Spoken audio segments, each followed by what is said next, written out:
epic fail. Nah, Monolith barely fits on the table to begin with, and I just don't have enough cool stuff to parody that classic intro.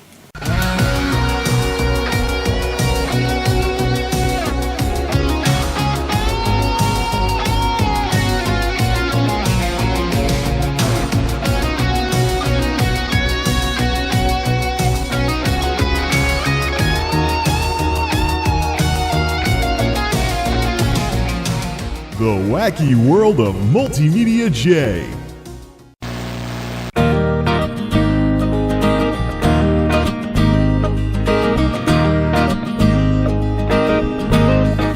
Several years ago, I threw around this idea called Solid State 2020, where I would take all the remaining hard drives out of Monolith and eliminate all of those moving parts, and only have solid state storage. It didn't happen by 2020, and some folks were making fun of me. Solid State 2020 even still a thing? Lol. Well, times can change as technology matures, and solid state storage's cost per terabyte has come down to the point where I can finally do that. So today's video is dedicated to all those bozos that were guffawing me about Solid State 2020. I guess better late than never, I suppose. We're at that point with Monolith where I should make this change anyways. For the longest time I was like, how am I going to do this if I mostly use one of the two data drives, the last remaining mechanical drives in the system, because the other one is just a backup of the main one. And then I thought, you know what, let's try two different brands, one way cheaper than the other, and do main and sub that way. And so, we have 2 terabytes for Samsung Evo series and Silicon Power. And while I'm doing this, I want to check and see how many ports I have left in terms of expandability. Because one of the reasons I kept the Define R5 is because of all those drive thingies inside, which allows me to have a bunch of drives for a bunch of storage, which will mostly go for game installs and stuff like that, so I can have large swaths of my Steam library on one machine and not have to sit through downloads and stuff, swapping games. Certainly blows away the storage capabilities of most consoles out there. But yeah, I thought about this stuff when I was picking a case way back when, and now it's gonna pay off. Alright, let's get SSDing. Monolith, you're going solid state, baby.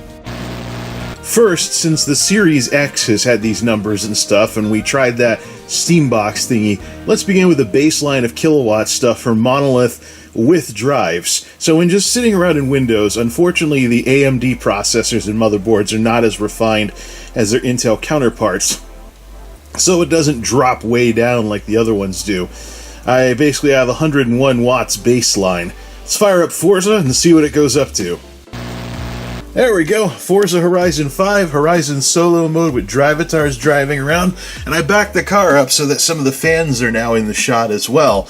And we are capping out around 185 watts. So the range that we're starting with is 100 to 185 watts, depending on what's going on in the system. I know AMD doesn't drop down as much as Intel's do, as I've seen going from Skylake to the Hippie Ryzen, but I'm not even using the turbo either, and mostly the graphics card is getting a workout from all of this so far.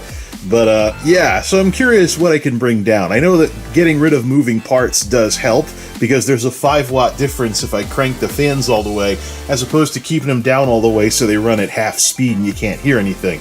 So yeah, let's see. This is the part where that new Series X that I just got is going to see a lot more gameplay, so to speak, because I'm going to have to wait. Here's what I'm going to do. I'm going to have to wait for one of these mechanical drives to transfer onto probably the Samsung.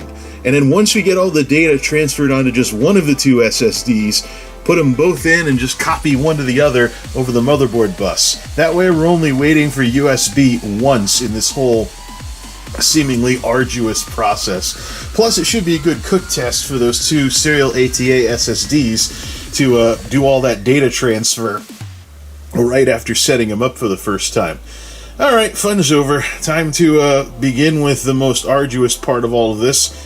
Where is that case that takes USB-C and a C-to-C cable so I can hook up one of the 2 SSDs as a plug-in drive? Well, isn't this a cute little thing? It almost looks like a skinnier version of a Ridge wallet. I've been watching too many sponsored videos on YouTube. Epic fail. Remaining 8 hours. It's Xbox time. Well, we're about halfway through the transfer with about 3 hours and change to go, and I had to call for backup over here because I saw the time go from 8 hours to 13 hours, and this thing was cooking. It was actually thermal throttling. This is probably the single biggest data transfer that I'm ever going to make on this drive. So, I had to call in some reinforcements to keep it cool. Not that this is really ruining my weekend or anything, because I picked up the entire Forza Horizon back catalog to check out on the Series X. So yeah, I'll be busy with these old 30 FPS Forza games. It's different going back to the old 30 FPS world on console from 4 and 5 on PC at 60. But hey, you know, good to know what this series is all about and the story-based roots of it on the Xbox 360, which finally, all you people that grew up on the Xbox side of things, all you Zoomers that watch my videos, I finally have an Xbox 360 game for the first time ever at the end of 2023. Woo! Alright, time to get back to the fun here while this finishes transferring.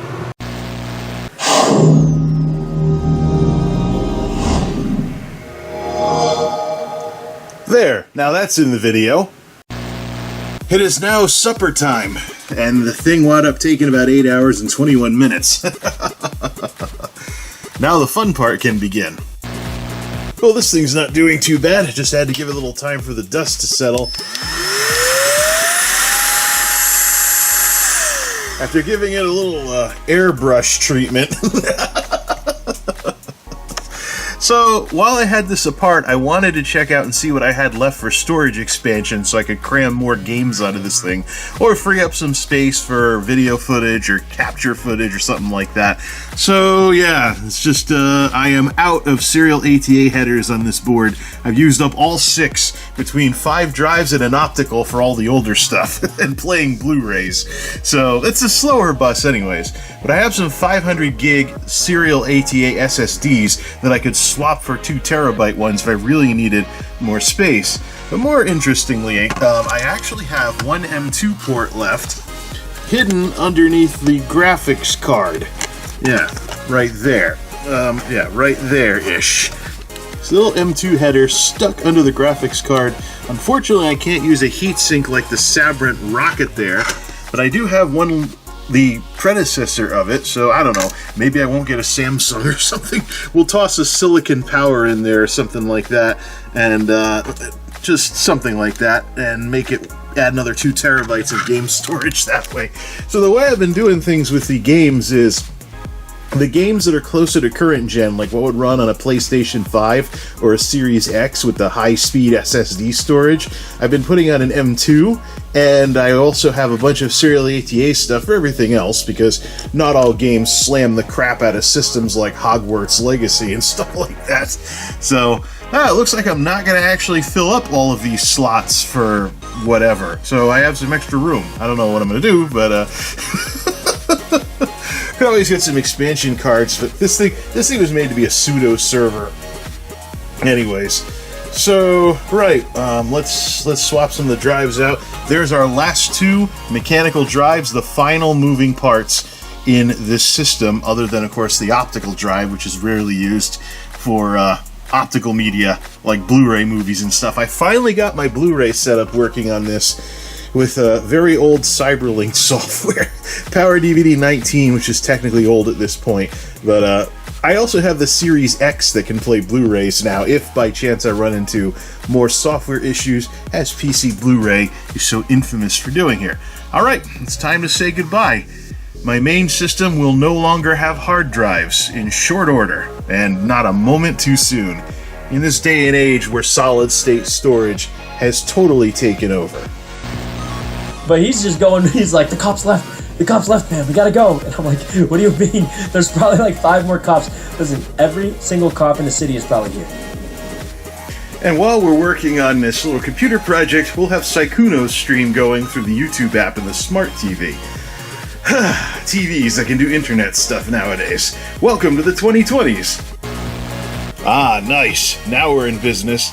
One of the cool things about switching from hard drives to solid-state drives, in this case specifically, is that the hard drives use rubber risers to not vibrate against the metal bottom, try and quiet the drives down. But when you switch to solid-state drives and get rid of the moving parts, you just bolt the case up right against the metal, so now the tray kind of serves as a heat sink of sorts.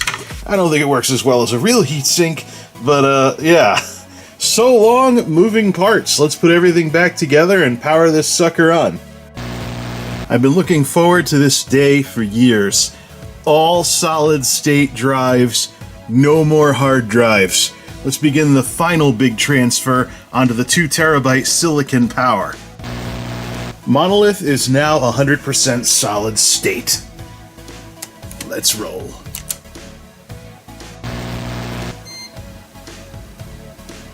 Nice! The new SSDs didn't screw up my boot order. Alright! Now let's see what happens when we use the motherboard bus to transfer all that data. The time to beat is 8 hours. Alright, ready to see some much nicer numbers? Bada bing! There it is! Under an hour now, for the same amount of data. Ah, the fun of getting rid of hard drives. And of course, I decided to crank the fans all the way up because the SSDs are right through here, so let's keep them nice and cool, and even run the computer with the door open, just to get that extra airflow while we're transferring all this data. Keep those new drives nice and cool while doing so. Back to the Xbox for another hour or so. Day 2, and I've let this thing just hum along. As predicted, the baseline of the bottom of the power curve is now in the mid-90s after getting rid of the last 2 mechanical drives in this thing. So most of the issues comes from I've never known AMD processors to be all that great at scaling down compared to Intel. So whenever Intel gets their manufacturing house in order, it actually makes something better than the Core i5 13th or whatever gen it was that was really good. Maybe I might consider switching back, but as it stands right now, I'm not even using the turbo on the processor. Never mind any of the other fancy overclocking stuff. Not bad for a stock cooler, if I do say so myself. So we know the baseline has dropped into the 90s for wattage. What are we down to? Are we down to the 160s yet and we're running Forza? Nah, I guess we just adjusted the low end of the curve only, and the graphics card is what's throttling everything, because we're still around the 175 to 180 mark when we are running a game full blast. The good news is, though, that versus the Series X's power curve, we're actually doing pretty decent, especially with the added photorealistic effects coming from the GeForce, compared to the APU in the console. Of course, I was playing Forza on console all day yesterday, getting all this done, and I didn't mind the graphics being slightly not so photorealistic compared to PC. I could totally play Xbox if it was all I had, or PS5 for that matter, but since I know my way around computers, why not? I think that's why a lot of us PC gamers do what it is that we do and have the attitudes that we have. Well, either way, this machine's not over here to be any kind of museum sample. It's time to put it back in its rightful spot and get my computer back today. 100% solid state. Solid state 2020, better late than never.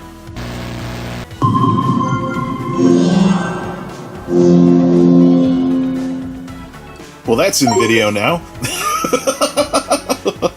Nice to finally be seeing that startup screen again as opposed to the Xbox One.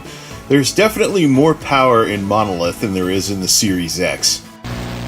Finally, some real Forza, and the rest of my Steam library, of course. Till next time, this is MultimediaJay, signing off. Thanks for stopping by.